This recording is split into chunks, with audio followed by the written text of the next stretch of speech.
todo mundo ficou mais pobre. Quer dizer, o petróleo fica mais caro, tem menos petróleo ainda quando você destruiu, então você vai gastar mais dinheiro em energia, vai sobrar menos dinheiro para outras coisas.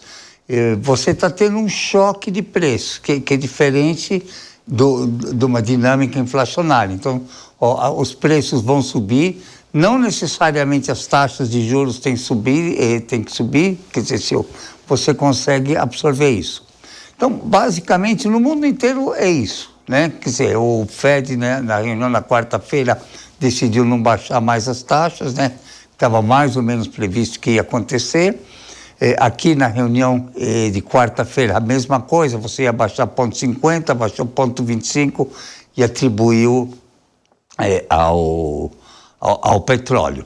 Então, resumidamente, é isso. No Brasil, você tem 3 problemas grandes, né? O primeiro problema grande é que você não tem uma política de preços da Petrobras. Qual que é a consequência disso? Os donos de postos de combustíveis acham que o preço vai subir, acham que o preço estava defasado, acham que o preço vai subir e estão segurando o petróleo, estão racionando, alguns estão subindo preços. Só para explicar, quer dizer, um posto de gasolina, um supermercado trabalha com custo de reposição. Então vamos supor que eu venda copos d'água, né? Eu compro por 4 e vendo por 5.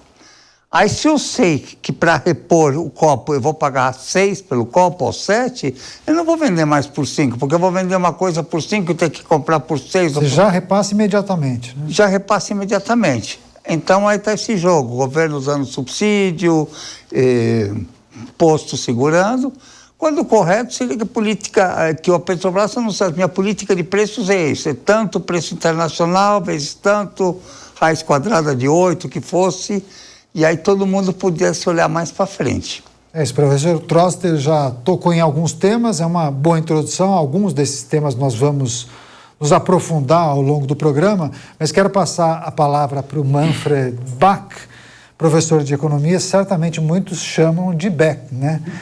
O acento em inglês, mas na verdade é preciso destacar, trata-se de um sobrenome alemão. Professor, queria ouvi-lo também, uma reflexão de abertura aqui em Visão Crítica. Quais aspectos desse conflito no Oriente Médio precisam ser destacados, o impacto disso já na economia mundial e a maneira como alguns players têm se organizado para mitigarem os efeitos da elevação, por exemplo, no preço do barril do petróleo?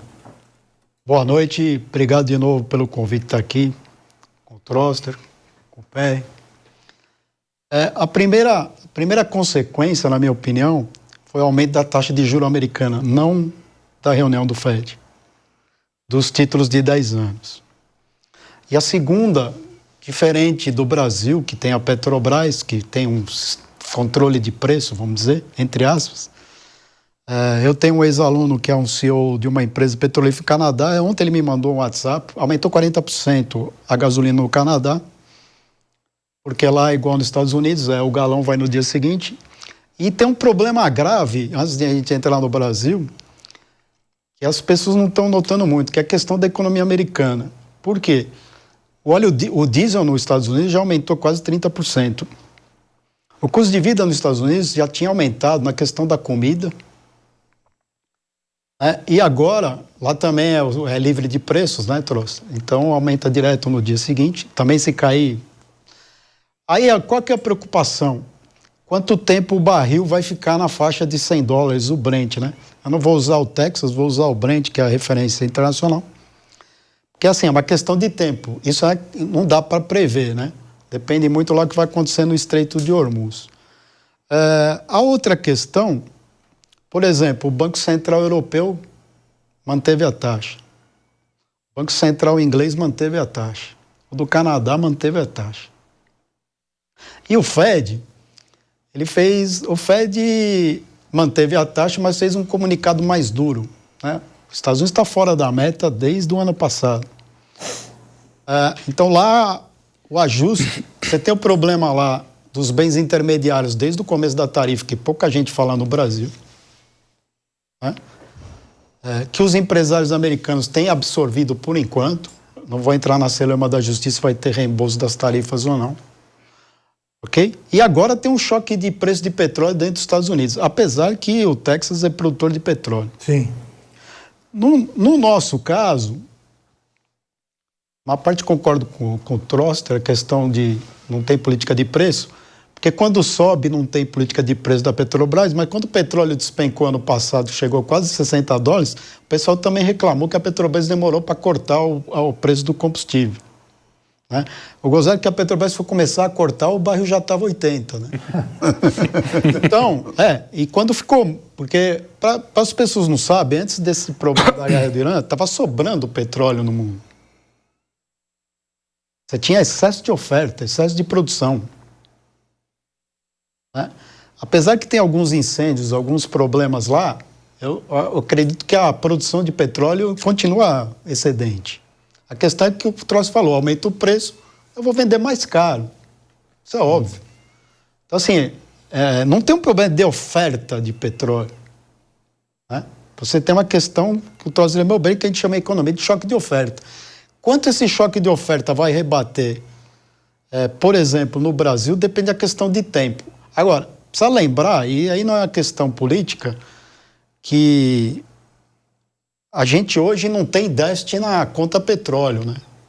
Porque senão o câmbio hoje não seria 5,25, seria 7, 8. E isso não é resultado nem do governo atual, nem do passado. Isso é resultado de anos de investimento no pré-sal. Então, assim, isso era uma conta, né? O Perry não vai lembrar, que é muito novo, o Troster vai lembrar, que matou a América Latina no final dos anos 70, os 2 choques do petróleo. Tinha a dívida externa, mas matou também o déficit da balança de pagamento da conta corrente negativa da conta petróleo. O Brasil importa derivado, mas exporta petróleo. Então, poderia fazer uma operação aqui, eu diria, né, financeira, que daria para mitigar. Quase um hedge. Quase um hedge. O Brasil tem um hedge na conta petróleo, né? Por exemplo, o choque quando da Ucrânia, o petróleo subiu a 120. O Brasil pouco sofreu. Né? Agora, o combustível, porque a gente tem gargalo nas refinarias, faz tempo que o Brasil não investe, e não é esse governo, nem o outro. O Brasil parou de investir em refinaria, né? Sim. O Brasil... Há muitas críticas nesse sentido. Daqui a pouco, inclusive, viu, Manfred? Queria que nós reservássemos uma parte do programa para nós refletirmos sobre a Petrobras.